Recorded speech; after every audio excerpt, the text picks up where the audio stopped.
प्रियंका खुलकर अब राजनीति के मैदान में है। कांग्रेस के बड़े चेहरे के तौर पर उनको सामने रखा जा रहा है। इसकी बहुत बड़ी वजह है उनका भाषण देने का अंदाज, उनका अपनी दादी की तरह दिखना, उनका बेबाक होना। प्रियंका गांधी अब देख रहे हैं आप धीरे धीरे उनके भाषण कितने धारदार होते जाते हैं। और प्रियंका की एक सबसे जो महत्वपूर्ण बात देखने को मिलती है उनकी भाषण शैली में वो ये है कि अचानक से वो कुछ ऐसा करती हैं कि चर्चा का केंद्र बन जाती है वो बात। कर्नाटक में भी इसी तरह से प्रियंका गांधी का एक अंदाज देखने को मिला और इसने लोगों का दिल भी जीत लिया। दरअसल रोड शो के दौरान भीड़ में घुसकर सफाई कर्मी महिला को उन्होंने निकाला, फिर साथ में चुनाव प्रचार किया।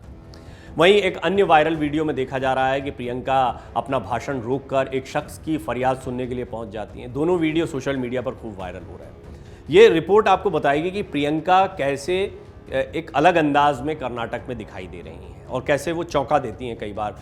और आप देखेंगे कि जब वो मंच से उतरती हैं, अचानक लोगों के बीच चली जाती, तो उनके जो साथ में सुरक्षाकर्मी उनको भी कड़ी सुरक्षा दी गई है और उनके सारे सुरक्षाकर्मी पीछे पीछे उनके भागते हैं। दरअसल कर्नाटक में 10 मई को होने वाले विधानसभा चुनाव के लिए राज्य में बीजेपी और कांग्रेस ने चुनाव प्रचार में अपनी पूरी ताकत झोंक दी है। कांग्रेस के पूर्व अध्यक्ष राहुल गांधी के साथ पार्टी महासचिव प्रियंका गांधी ने भी कमान संभाल रखी है। प्रियंका पूरे जोर शोर के साथ में चुनाव प्रचार में जुटी हुई हैं। तपती धूप में भी राजनीतिक दलों के नेता अपनी अपनी पार्टी के लिए प्रचार करने में जुटे हैं। इस बीच कांग्रेस दावा कर रही है कि जैसे जैसे वोटिंग के दिन करीब आ रहे हैं, प्रियंका गांधी कर्नाटक की महिलाओं का मन पड़ने में सफल होती जा रही हैं। और देखिए, महिला वोटर्स पर, आधी आबादी पर कांग्रेस बहुत फोकस कर रही है। योजनाओं के लिहाज से देखें या आप देख सकते हैं कि पूरे चुनाव प्रचार में किसी भी दल की तरफ से देखा जाए तो सबसे बड़ा महिला चेहरा कौन सा दिखाई दे रहा है? प्रियंका गांधी का चेहरा सबसे बड़ा है, जो स्टार प्रचारक हैं उनमें। और दूसरा, आप सोनिया गांधी को जब उतारा जा रहा है, वो भी एक रैली हुबली में करने वाली हैं, तो ये माना जा रहा है कि कहीं ना कहीं महिला नेत्रियों को सामने रखकर महिला मतदाताओं को कांग्रेस अपने साथ साधने के प्रयास में जुटी हुई है। प्रियंका की बात करें, क्योंकि प्रियंका धुआंधार प्रचार कर रही हैं। मंगलवार को मांड्या में चुनाव प्रचार और रोड शो के दौरान प्रियंका गांधी का एक बिल्कुल जुदा अंदाज नजर आया। मंगलवार को प्रियंका ने चिंतामणि में रोड शो किया। इस दौरान वो अपने वाहन से उतरकर एक महिला सफाई कर्मी के पास पहुंच गईं और उन्हें अपने साथ में ले आईं। सफाई कर्मी महिला को सम्मान देकर प्रियंका ने समर्थकों का दिल जीत लिया। एक दिन पहले जहां राहुल गांधी ने रैली में भाषण के दौरान अजान की आवाज़ सुनने के बाद अपना भाषण रोक दिया था, तालियां बटोरी थी, वहीं इसके एक दिन बाद अब उनकी छोटी बहन प्रियंका ने चुनाव के लिए आयोजित रोड शो में एक सफाई कर्मचारी महिला को सम्मान देकर लोगों का दिल जीतने की कोशिश की। एक और वायरल वीडियो ऐसा ही देखने को मिला। दरअसल हुआ ये कि प्रियंका भाषण दे रही थी और अचानक से वो अपना भाषण छोड़कर एक शख्स की फरियाद सुनने के लिए भीड़ के बीच में पहुंच गई। ये वीडियो भी कांग्रेस ने अपने सोशल मीडिया हैंडल से पोस्ट किया।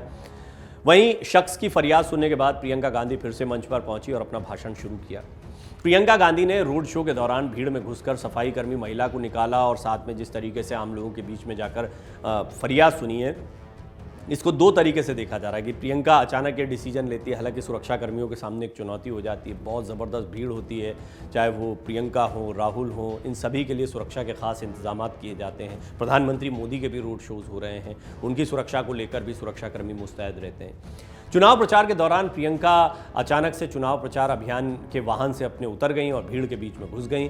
प्रियंका गांधी ने भीड़ के अंदर एक सफाई कर्मचारी महिला रानी का हाथ पकड़ लिया और उन्हें कर्नाटक के चिंतामणि में प्रचार के लिए अपने वाहन में ऊपर साथ ले आईं। सार्वजनिक रूप से जनता का अभिवादन स्वीकार करने के बाद प्रियंका गांधी के इस व्यवहार को देखकर वहां जुटे कांग्रेस नेता और समर्थक तालियां बजाने लगे। प्रियंका के कंधे पर हाथ रखकर गाड़ी की ओर जाती हुई सफाई कर्मचारी रानी खुशी से फूली नहीं समा रही थी। प्रियंका गांधी जब भीड़ में महिला को साथ लाने के लिए घुसी तो उनकी सुरक्षा में लगे पुलिसकर्मी इस दौरान बड़ी मुश्किल से भीड़ में उन्हें सुरक्षित निकालते दिखाई दिए या जद्दोजहद करते दिखाई दिए। बाद में जनता को संबोधित करते हुए प्रियंका गांधी ने बीजेपी पर जमकर निशाना साधा। उन्होंने कहा कि बीजेपी ने कर्नाटक में 3.5 साल सरकार चलाई, लेकिन न तो वो अपना चेहरा दिखा पा रहे हैं और न ही आपके सामने बोल पा रहे हैं। यहाँ बदलाव जरूर आएगा। प्रियंका ने कहा कि मैं पीएम, मंत्रियों और भाजपा के नेताओं को चुनौती देती हूँ कि वो किसी भी राज्य में कम से कम एक चुनाव लोगों के मुद्दे और उनकी समस्याओं पर लड़ें, जहां वो अतीत के बारे में बात नहीं करें या लोगों को आपस में नहीं लड़ाएं। लोगों की समस्याएं महंगाई, गरीबी और बेरोजगारी है। इन मुद्दों पर अगर वो बात करते हैं तो किसी भी जगह पर उनके खिलाफ चुनाव लड़ा जा सकता है, ये प्रियंका का कहना है। तो इशारों में वो यही कह रहे थे कि कभी कोई मुद्दा उठा लिया जाता है, धर्म का मुद्दा उठा लिया जाता है। और आप देखिए कि कर्नाटक चुनाव जैसे जैसे नज़दीक आ रहे हैं तो बजरंग दल पर बैन ये बड़ा मुद्दा बन गया है। बजरंगबली को बंद करने की बात, बजरंगबली की भूमि पर ये किया जा रहा है कांग्रेस की तरफ से, जैसी बात प्रधानमंत्री मोदी भी कह रहे हैं। कुल मिलाकर चुनावी माहौल बहुत गरमाया हुआ है कर्नाटक में। देखना होगा कि कांग्रेस को जो उम्मीदें हैं वो पूरी होती हैं नहीं होती हैं। बजरंगबली का ये मुद्दा कितना भारी पड़ता है, फ़ायदा पहुंचाता है, ये भी आने वाले दिनों में पता लगेगा। लेकिन कुल मिलाकर आप देख रहे हैं कि दोनों ही दलों की तरफ से, खासतौर पर बीजेपी और कांग्रेस की तरफ से, जेडीएस भी चुनावी मैदान में है, लेकिन इन दोनों बड़े दलों के बड़े चेहरे लगातार चुनावी घमासान में उतरे हुए हैं और इसमें प्रियंका का अंदाज और उनका चुनाव प्रचार का तरीका सबसे ज़्यादा चर्चा का केंद्र बना हुआ है। मन से उजाला कर चले, मन से उजाला कर चले, एक अमर उजाला कर चले, उजाला कर चले।